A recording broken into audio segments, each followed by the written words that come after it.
Hi everyone, welcome to another segment of Wellness Wednesday. I am Michelle Nyong'o and I'm a counselor and the owner of Stride Wellness.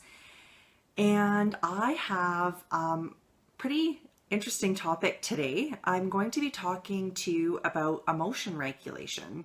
So thank you for joining me as I discuss this topic. If you're interested in rewatching the video at any time, you can find it on my YouTube channel, and I embed them on my blog, and I also obviously keep them here on Facebook. There's also, like I said, a written copy that I do on my blog, and that can be found on my website at stridewellness.org. So let me know in the comments section below or on the form on my webpage if you have any questions or comments. You can also reach me by private message here on Facebook. My email address is listed on my website, and you can always private message me or contact me on Twitter even. And my Twitter handle is at Wellness Stride. So for the next few minutes, I'm going to be talking about emotion regulation. I would like to apologize ahead of time. I'm kind of struggling with some allergies. So if I have to, if you see me scratching at my face, that's probably why. So let's get started. I'm sure most people have heard of emotions being spoken about metaphorically as a liquid in some sort of a vessel. For example, we hear people saying they're filling their cup or bucket when they're doing something for themselves or for others that increases their happiness, or if they're doing a good deed. We hear this especially when teachers have a bucket where children can fill it up by doing tasks in their school that are helpful, kind, or generous, or even if they're just staying on task. You can also hear of people saying they're filling their cup when they are taking care of themselves, or when they're doing something that they really enjoy. So they are referring to the process of building back up their reserves by doing something that brings them positive emotions of happiness or gratitude. Another example is when we hear of people say, well, you can't give from an empty cup, meaning that we cannot give of ourselves if we have nothing to give, or if we aren't taking care of ourselves properly. In this way, we think of the liquid as being our happiness, our love, kindness, gratitude, etc. Anything that, is an emotional reserve to draw from, or for ourselves, or to give to others. So I'm going to continue on with this metaphor as I discuss emotional regulation and how the counseling process can help. I have brought a few simple visuals to assist with my demonstration as I move forward. So for nearly every emotion, when we have an overabundance, we run the risk of spilling over. So for this little demonstration, let's just pretend that this is us and here's our emotions within the cup. We take, this seems like a pretty manageable amount, but if you take some frustration and you add some sadness and then you add some anger, and our cup gets quite full. Now, you can imagine that, I'm just going to put a towel under here just in case, because I have some shaky hands. So you can imagine that walking through the world with our emotions at this level would be quite difficult. Our cup gets so full that, we're at risk of spilling over in either tears or in angry outbursts. Crying is a good thing. But for many, they want to do it in a socially appropriate place or time. Crying at work in the middle of a presentation because of a technological glitch would not only be embarrassing for the person who's crying, but it would probably also be pretty uncomfortable or maybe even distressing for the people who are witnessing it. Having your voice heard is different than swearing, verbal tongue lashings, or physical outbursts that may lead to long-term repercussions. The point is, it can be hard to live a life with a cup nearing overflow. We spend time and focus on preventing spillage so we don't live our lives fully or with presence. even as I hold this, my mind has to attend to managing this. This is like and the same thing can be said for when we're managing our emotions. It's, forces me to focus on this as opposed to focusing on what's going on around me.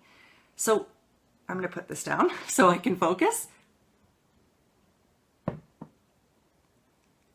Even happiness can have this effect, especially for children and young people, or for those who haven't learned how to regulate their emotions.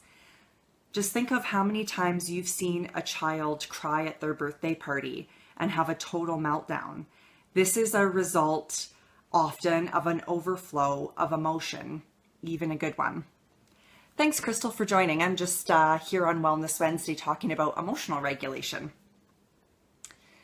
So as we get older and more adept at monitoring our emotions, we learn ways to cope with emotional overload.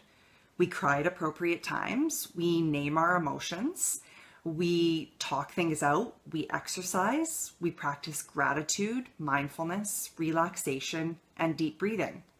So when we do all of those things, it's as if we are just releasing a little bit of that to a point where it's manageable. We get it to a workable level. And when things do start to overflow, we can deal with them in appropriate ways. For some, the amount of emotion is just too overwhelming. People don't necessarily want to feel the intensity of their emotions or deal with the associated or accompanying memories. As a result, some people stifle and suppress their emotions. Others resort to overeating, alcohol use, drug use to numb or to hide what they're feeling. There are many unhealthy coping mechanisms to avoid dealing with our emotional state. Now, let's say you're nearing capacity with your emotions.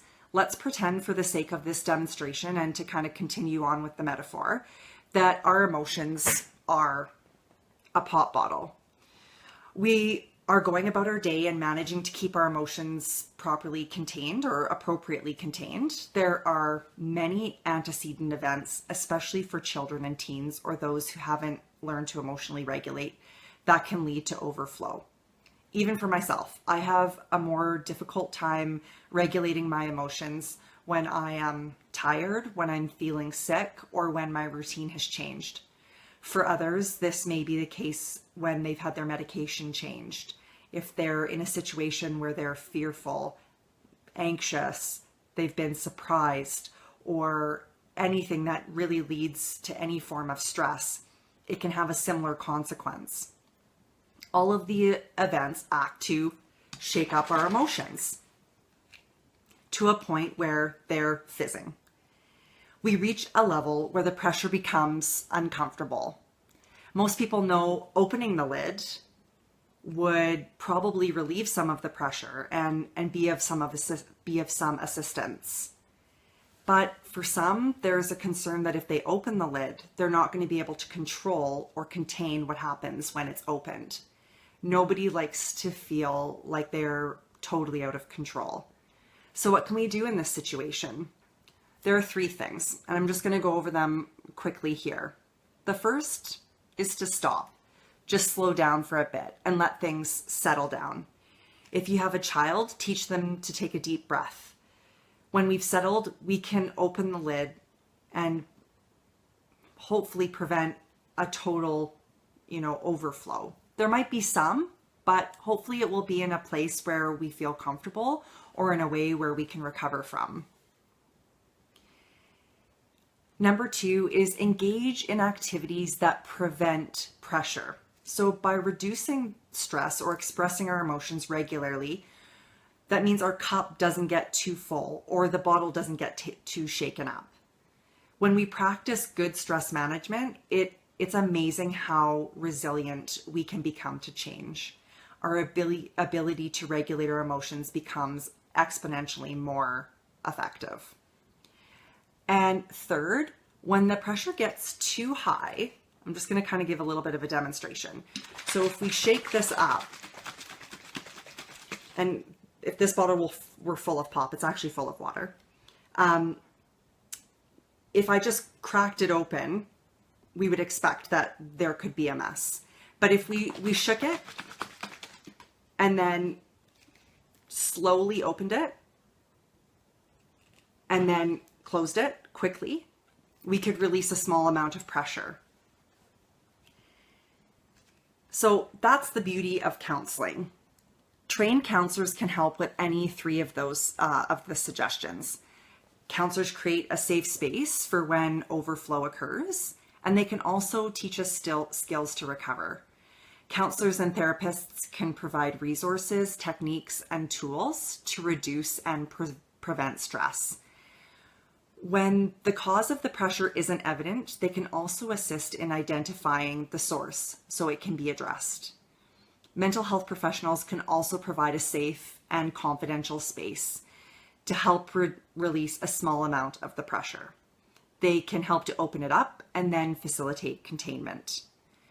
Emotional regulation is a skill. Our bottles aren't meant to be sealed up forever, nor are they meant to be shaken and sprayed all over the place. Our emotions are meant to be noticed, felt, and expressed.